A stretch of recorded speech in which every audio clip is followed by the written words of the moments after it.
سر آپ نے فرمایا تھا کہ ظلم نہ کرنا، تو یہ ظلم کیا ہے؟ میں نے کہا تھا کہ گدھے پر زین نہ کسو اور گھوڑے پر وزن نہ لادو۔ جو عربی النسل گھوڑا ہے وہ زین کے لیے ہے، سواری کے لیے ہے، اور گدھا بوجھ کے لیے۔ دونوں کی فطرت الگ الگ رکھو اور ماں سوائے فطرت کام نہ لو۔ استعداد سے زیادہ کام نہ لو، یہ ظلم ہے۔ ایسا کام نہ لو جو اپنے ساتھ نہیں چاہتے، یہ ظلم ہے۔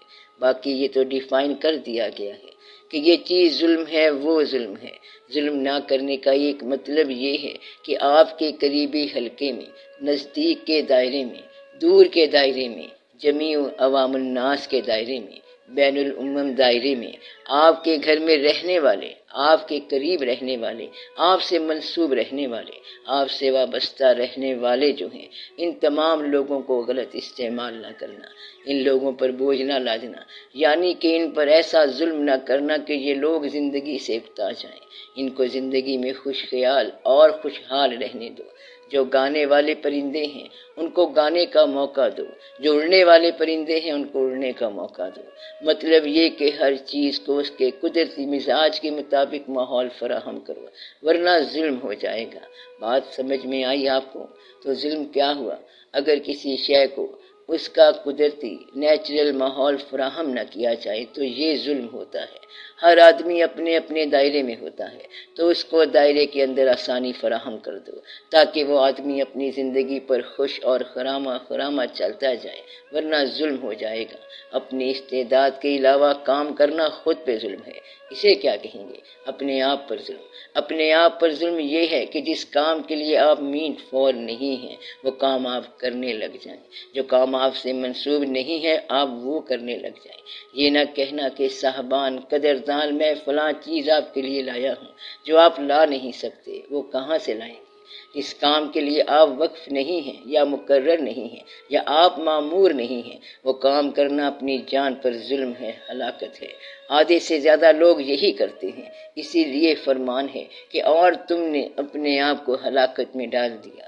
بے شمار لوگ ایک لفظ کی ہلاکت میں ہیں۔ لفظ آپ کو بتاتا ہوں، مبالغہ، تو وہ مبالغے کی ہلاکت میں ہے۔ یہ بڑا ظلم ہے۔ اگر مبالغہ نکال دیا جائے تو میرا خیال ہے کہ زندگی کا معاملہ طے ہو جاتا ہے۔ مبالغے کا مطلب کیا ہے؟ اپنے آپ کو اپنی ہستی سے بلند ظاہر کرنا، اپنے آپ کو اپنی ہستی سے کم ظاہر کرنا ایک طرح سے ظلم ہے، مگر وہ برداشت کے قابل ہے۔ لیکن اپنے آپ کو اپنی ہستی اور اپنے سٹیٹس سے بلند ظاہر کرنا بہت ظلم ہے۔ آدھے لوگ تو اس ظلم میں گرفتار ہیں کہ وہ اپنے آپ کو اپنی ہستی سے زیادہ بلند کرنے میں وقت گزارتے ہیں اور دوسرے کو تکلیف دینے میں وقت گزارتے ہیں۔ یہ ظلم ہے۔ بلکہ بہت سارے لوگ اپنا بہت سارا وقت اور بہت سا پیسہ ضائع کر کے صرف دوسروں کو تکلیف پہنچانے میں مصروف ہیں۔ اس سے پوچھا کہ تو روتا کیوں ہے؟ تو وہ کہتا ہے کہ تو ہنستا کیوں ہے؟ ہنسنے والے کو اس کے رونے پر ہنسی آ رہی ہے اور رونے والے کو اس کی ہنسی پہ رونا آ رہا ہے۔ جس کو ہنسی پہ رونا آ رہا ہے وہ ظالم ہے، جس کو رونے پہ ہنسی آ رہی ہے ممکن ہے کہ وہ غیر جانبدار ہو، ظالم نہ ہو، لیکن یہ ظلم ہے کہ کسی کی ہنسی پہ تم رونے لگ جاؤ۔ کہتا ہے کہ میں اداس ہوں اس لیے کہ تم خوش ہو۔ کسی کی خوشی کو برداشت نہ کرنا ظلم ہے۔ اکثر لوگ دوسرے کو خوش دیکھ کر، مسرور دیکھ کے ظلم کرنے لگ جاتے ہیں۔ ظلم کی تعریف بڑی آسان ہے کہ قدرت کے حکم کے علاوہ کام کرنا، اللہ کے مقرر کیے ہوئے انصاف کے علاوہ کام کرنا، کسی انسان سے اس کی فطری صلاحیتوں کے علاوہ کام لینا اور اس پر ضرورت سے زیادہ بوجھ ڈالنا۔ اللہ تعالیٰ نے کہا ہے کہ میں تمہاری استعداد سے زیادہ بوجھ نہیں ڈالتا، اور انسان ہے کہ وہ استعداد سے زیادہ بوجھ ڈالتا ہے۔ اس سے بھی زیادہ ایک ظلم ہے کہ آپ کسی کو خوراک مہیا کرو، لباس بھی مہیا کرو، بلکہ تمام آسانیاں مہیا کرو، لیکن اس کا جوہر ضائع کر دو۔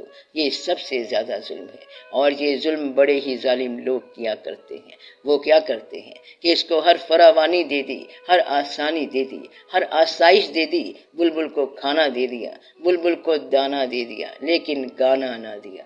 اگر بلبل کو گانے نہ دیا تو نتیجہ یہ ہے کہ یہ ظلم ہے۔ ہر چند کے ہر چیز موجود ہے، وہ چیز جو فطری صلاحیت ہے یا جو فطری خواہش ہے وہ روک دی گئی، یا اصلی ذاتی جوہر کو روک دیا۔ مطلب یہ ہے کہ آپ کو تو ہر چیز ملی ہوئی ہے، آپ کے پاس بہت دانے ہیں، بہت گندم ہے، دوسری چیزیں بھی ہیں، لیکن یہ بتاؤ کہ وہ جو شب بیداری ہے وہ کہاں ہے؟ تمہاری نیم شبی کی آہ نیم شبی جو ہے وہ کدھر ہے؟ کہتا ہے کہ اس سے تو اللہ نے بچا لیا، اللہ نے تمہیں بچا لیا ہے، یا اللہ نے تجھے محروم کر دیا ہے۔ مطلب یہ کہ وہ جو اصلی بات تھی، جوہر تھا، وہ نپ ہو گیا، ضائع ہو گیا۔ گلاب کے اندر رنگ آ گئے، گلاب کے اندر بہت رنگ آ گئے، سائز بڑا ہو گیا لیکن خوشبو نہیں ہے۔ اگر گلاب میں رنگ ہے اور خوشبو نہیں ہے تو یہ ظلم ہو گیا۔ گلاب کا جوہر کیا ہے؟ اس کا جوہر خوشبو ہے، یہ اس کا ذاتی جوہر ہے۔ تیرا ذاتی جوہر اگر ضائع ہو گیا تو یہ ظلم ہے۔ اگر تم نے کسی کا ذاتی جوہر ضائع کر دیا تو تم نے اس پر ظلم کیا۔ وہ کون ہے جو تمہارے خلاف فریاد کر رہا ہے؟ وہ جو فریاد کر رہا ہے وہ تمہارا ظلم ہے۔ گویا کہ ظلم کیا ہوگا اگر قیامت کا دن ہو اور دربار عام خاص ہو اور وہ شخص جو تمہارے خلاف فریادی بن جائے تو نے اس پہ ظلم کیا ہوگا۔ ظلم کی بعض اوقات ایک اور قسم ہوتی ہے کہ ظالم کو خبر نہیں ہوتی اور مظلوم جو ہے ظلم محسوس کر رہا ہوتا ہے۔ اس سے بچنا چاہیے۔ یہ کون سی کیفیت ہے کہ دوسرا شخص جہاں کسی عمل کی توقع کر رہا ہے اور تم اس عمل پر نہیں پہنچ پا رہے ہو، تو یہ غفلت یا لا علمی کی وجہ سے ہو سکتا ہے، اور یہ بڑا ظلم ہے۔ گویا کہ غیر متوقع توقع پر بھی نہ پہنچنا ظلم ہے۔ میں نے غیر متوقع کیوں کہا؟ کہ تمہیں خبر نہیں ہے۔ اس سٹیج پر تم ایسے محسوس کرو گے کہ تمہارے ہاں کھانا پکا ہوا ہے اور ایک آدمی ملنے کے لیے آیا تو تم نے اس کو دعوت نہیں دی، وہ فلیور لے کے، خوشبو لے کے چلا گیا، اور اگر اس نے وہاں جا کے خود کو مظلوم محسوس کیا کہ تم نے اس کی توہین کر دی ہے، حالانکہ یہ کوئی ایسا خاص واقعہ نہیں تھا۔ ایسی جو توقع ہے، اس توقع کو رد کرنا یا توقع کو کیٹر نہ کرنا بھی ظلم ہے۔ یہ ظلم بار بار ہوتا رہتا ہے اور تمہیں علم نہیں ہوتا۔ اس سے ضرور بچنا چاہیے۔ جو صاحبان علم ہیں اور حساس طبیعت والے ہیں وہ اس سے بچتے ہیں کہ کہیں دوسرا شخص اپنے آپ کو مظلوم محسوس نہ کرے۔ ہر چند کہ میں ظلم نہیں کر رہا، یہ خطرناک بات ہے اور سمجھنے والی بات ہے۔ جب تک یہ نہیں سمجھو گے مسئلہ حل نہیں ہوگا۔ وہ بھی ظلم ہے جس سے ظالم بے خبر ہو اور مظلوم اس کی خبر رکھتا ہو۔ کون سا ظلم ہے کہ ایسا واقعہ جس میں ظالم کو خبر نہیں ہو رہی کہ وہ ظلم کر رہا ہے، لیکن مظلوم جو ہے وہ محسوس کر رہا ہے کہ ظلم ہو گیا، تو وہ بھی ظلم گنا جائے گا۔ اس لیے ظلم کی بڑی قسمیں ہیں، اس سے بچنا چاہیے۔ اللہ تعالیٰ سے دعا کرنی چاہیے کہ یا اللہ ہمیں ظالم ہونے سے بچا، وہ ظلم جو ہماری خبر میں ہے اس سے بھی بچا، اور جو خبر میں نہیں ہے اس سے بھی بچا۔ آمین یا رب العالمین۔ اگر تمہارے چلتے وقت پاؤں کے نیچے آ کے چیونٹی مر گئی تو یہ بھی ظلم ہے، یا اللہ اس سے بھی بچا۔ جو ظلم سہون ہو گیا یا عمدن ہو گیا یا خطا یا نسیان سے ظلم ہو گیا، جو بھی ہو گیا یا اللہ اس سے بچا۔ بعض اوقات ایک اور ظلم ہو جاتا ہے کہ تو نے دوسرے کو اس کی شان کے مطابق استقبال ادا نہ کیا، یہ ظلم ہو گیا۔ آپ بات سمجھ رہے ہیں؟ ایک اور ظلم بھی ہوتا ہے، وہ بے شک برداشت کر لیا جائے، یعنی کسی کو اس کی ہستی سے ماں سوا دینا، ماورا دینا، اس کو کہتے ہیں نیچ نوازی۔ اگر نیچ نوازی کا موقع آ جائے تو برداشت کر لو، لیکن حق والے کو حق سے محروم نہ کرنا، نہ حق والے کو بے شک عطا کر دو، ہے وہ بھی ظلم۔ کیونکہ برے کے ساتھ نیکی کرنا ایسے ہے جیسے نیک کے ساتھ برائی کرنا، یہ ظلم ہے، لیکن یہ راز آخر سمجھ آ جائے گا۔ بہرحال نیچ نوازی بھی ایک ظلم ہوتا ہے، لیکن حق والے کو حق سے محروم نہ کرو، توقع والے کو توقع سے محروم نہ کرو، استعداد سے زیادہ بوجھ نہ ڈالو، دوسرے کو آزردہ نہ کرو، بس مردہ نہ کرو، اس کو افسردہ نہ کرو، اپنے آپ کو بہت بلند نہ بناؤ، اتنی نہ بڑھا پاکیے داماں کی حقائق۔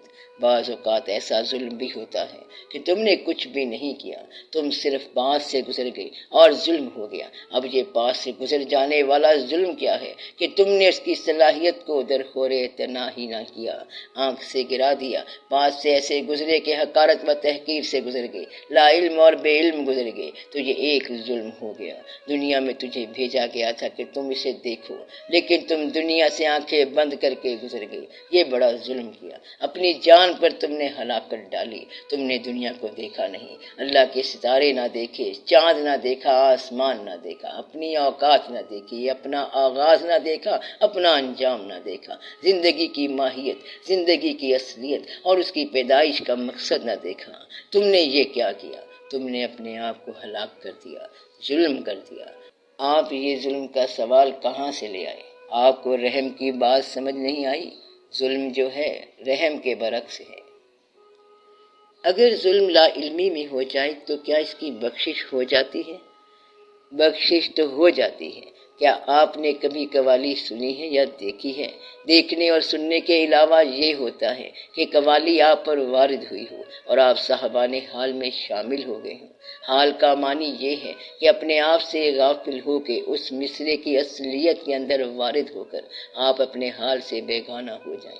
اس وقت آپ صاحبان حال بن گئے۔ وہ آدمی جو اس حال میں ہو وہ اپنے آپ میں رقص کرے یا اپنے آپ سے باہر ہو جائے یا جیسے بھی ہو جائے سو ہو جائے تو اس کو حال ہو گیا۔ بزرگ یہ کہتے ہیں کہ اگر کوئی محفل قوالی میں صاحب حال ہو جائے تو اس پہ حال وارد ہو جائے، یعنی اس پہ حال وارد ہو جائے، یعنی کہ اپنے آپ سے غافل ہو جائے، جسم میں چلا جائے۔ اس کے بعد اس کی یہ حالت ہو کہ وہ پاؤں کے نیچے پڑی ہوئی پتی سے غافل ہو جائے اور اسے روند ڈالے تو وہ صاحب حال نہیں رہے گا۔ یعنی کہ اتنا بے خبر ہو اور اتنا باخبر ہو، اسے پھول کی پتی سے بھی باخبر ہونا چاہیے کہ وہ پاؤں کے نیچے نہ آ جائے، یا اسے پتہ ہونا چاہیے کہ پاؤں کے نیچے کچھ آئے تو اسے پتہ لگ جانا چاہیے کہ کیا ہو رہا ہے۔ اس لیے اپنی غفلت، اپنی لا علمی اور اپنے جذب میں اسے اتنا باخبر ہونا چاہیے کہ اسے ذرہ ذرہ کا احساس ہونا چاہیے کہ وہ اس وقت بھی ظلم نہ کرے۔ تو ایسے واقعات کا بڑا خیال ہونا چاہیے۔ انسان ضرور غور کرے کہ اللہ تعالیٰ نے جو جو حکم دیا وہ اس کے اندر ہے۔ جہاں نہیں جانا اگر وہاں جاؤ گے تو یہ ظلم ہوگا، اور جہاں جانا چاہیے تھا وہاں اگر نہ جاؤ گے تو یہ ظلم نہیں ہوگا بلکہ وہ غفلت ہوگی۔ آپ کو یہ فرق سمجھ آیا؟ جو کرنا تھا وہ نہیں کیا، یہ ظلم نہیں ہے، مگر جو نہیں کرنا تھا وہ کر گئے تو یہ ظلم ہے۔ اس فرق کو ذرا یاد رکھنا، غفلت اور کمزوری کو یاد رکھنا۔ اس کی اور طرح سے معافی ہے، اور یہاں ظلم اور طرح سے ہے کہ تم نے چیز کو بگاڑ دیا، اس کا غلط استعمال کر دیا۔